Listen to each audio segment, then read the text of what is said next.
Where in the world is Dunkirk?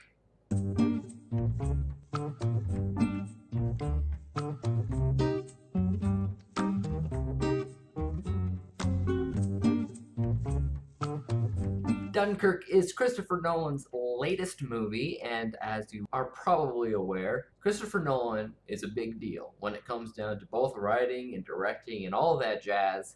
So, of course, I was excited about this movie. That being said, I'm not the biggest fan of war movies. Because I have faith in Christopher Nolan, I decided to watch this movie. Dunkirk is about the famous evacuation of English and French soldiers as they are trapped on Dunkirk, pretty much sitting ducks because everybody's attacking them. They have limited supplies on the land, in the air, and on the sea. Telling you any more would basically just be spoilerific, so I'm just gonna go into the first category, which is people. As far as acting goes, all good. I can't really complain there. I do believe that the actors did show range, but not in the typical way that you expect. This is more like fear and suspense and survival, and it all kicks in, and you do feel like these actors are not acting. They are in the middle of a war and things are going on. 2 out of 2 possible stars. Characters. There is a lot of great characters in the movie itself.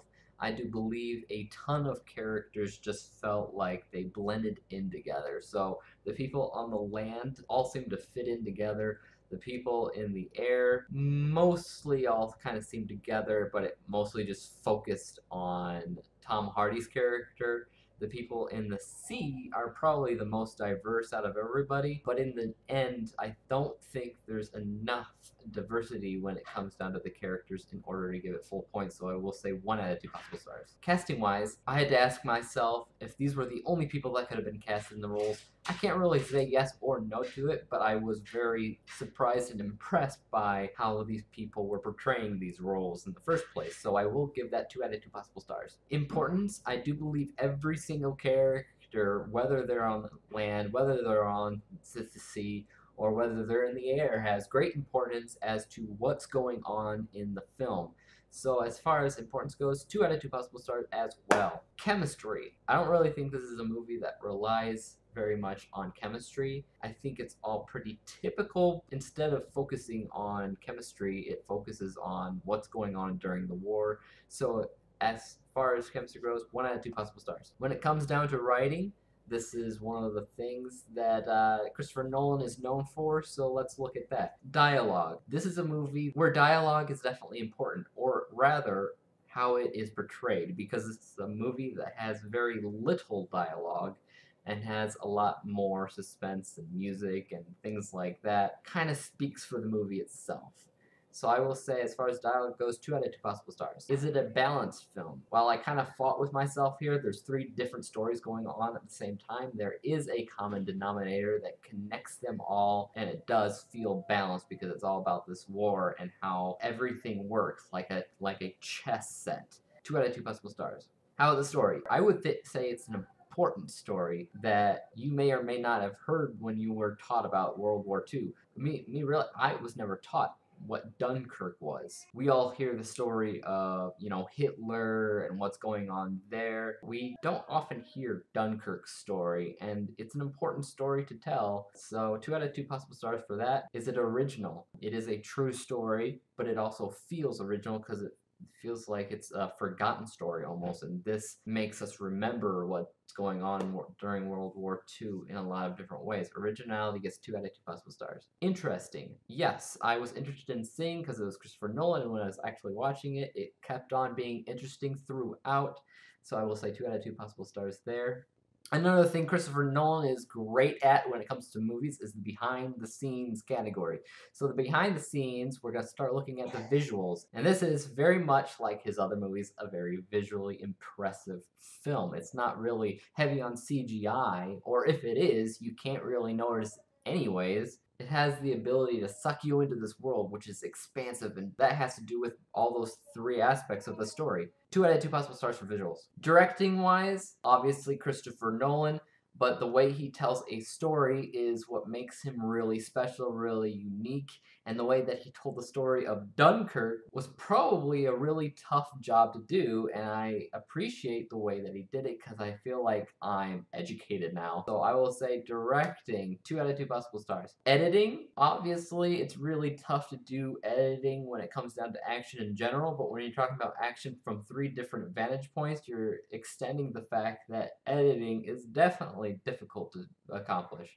Editing gets 2 out of 2 possible stars. Advertisement, was it as advertised? Pretty easily saying yes, definitely so. 2 out of 2 possible stars. Music is one of the things that really defines how this film feels from pretty much every different angle. Hans Zimmer is a genius. He did it again with this film as well as just the sound in general. Lots of great stuff there. 2 out of 2 possible stars as well. Next up, we're looking at the narrative arc score. First off, we're looking at the introduction, and the introduction does pretty well explaining who everybody is in a very little time with what's going on during the land, the sea, and the air. That's all great and dandy. 2 out of 2 possible stars there. Unfortunately, you can't really say there's much of an inciting incident as they're already there. They're already during the inciting incident. They're stuck in Dunkirk and they have to get out basically, but that's pretty much already there from the get-go, so you never feel like there's really an inciting incident. It just is what it is.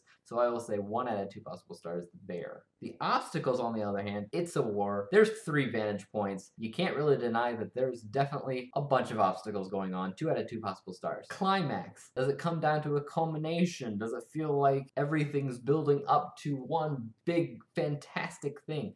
Yes, 2 out of 2 possible stars. Following action, does everything calm down and return to a new norm for everybody? Yes, everything does calm down. Everything comes down to a new norm for every character. 2 out of 2 possible stars there. Entertainment, how entertained was I when watching Dunkirk? Rewatchability, I would say, yeah, I don't think I'd mind watching it again, but at the same time, I don't think I'll be doing that anytime soon.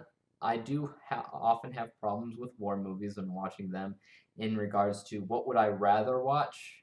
Something might come up. So as far as rewatchability goes, 1 out of 2 possible stars. Fun. Did I have fun while watching it? For that, I would say, yeah, I was glad that I was watching another Christopher Nolan film, and I never really had a problem with distraction. So as far as fun goes, as well as how well it sucked me in, both get 2 out of 2 possible stars there. Did I have an impulse to buy it, though? No, I don't really care to buy it or own it. It's a good movie, but I'm not a war junkie. So 0 out of 2 possible stars for that.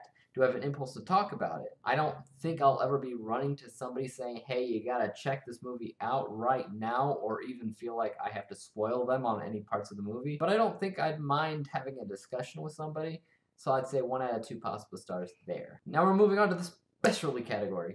First thing I want to know is, as a Christopher Nolan film, does it feel like Christopher Nolan? Can I tell that it's him making this? Yes and no. A lot of the times, Christopher Nolan packs a punch with his movies, and it feels like what's going on is insane and hard to comprehend sometimes. And that's not always the case, but a lot of the times it is. And as far as just comparing his other films, I couldn't really consider this one of his top films. So if somebody was discussing Christopher Nolan, I probably would be discussing other movies like Inception.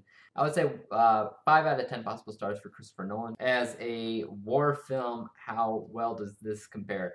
Like I said before, I'm not a huge fan of war films, but some do stick out in my mind. Like Saving Private Ryan is one that really sticks out, and I think this would probably fit in really well with the discussion on really good war movies. So I will say 10 out of 10 possible stars for that. As an action film, yes, there's a lot of action, a lot of violence, gunfire, and action gets 10 out of 10 possible stars. I also like to look up true stories about how it really happened, and in this case it really did follow suit with how historically accurate it was, which 10 out of 10 possible stars there. Finally, was it halfway decent?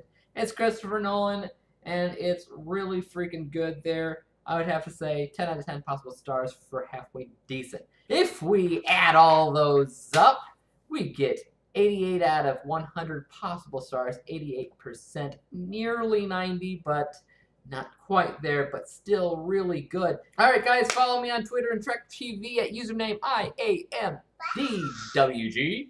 That's IMDWG. And also on YouTube, guys. Subscribe to me. Hit that like button and hit that bell to be notified when I come out with my next movie review. See you guys then. Peace out.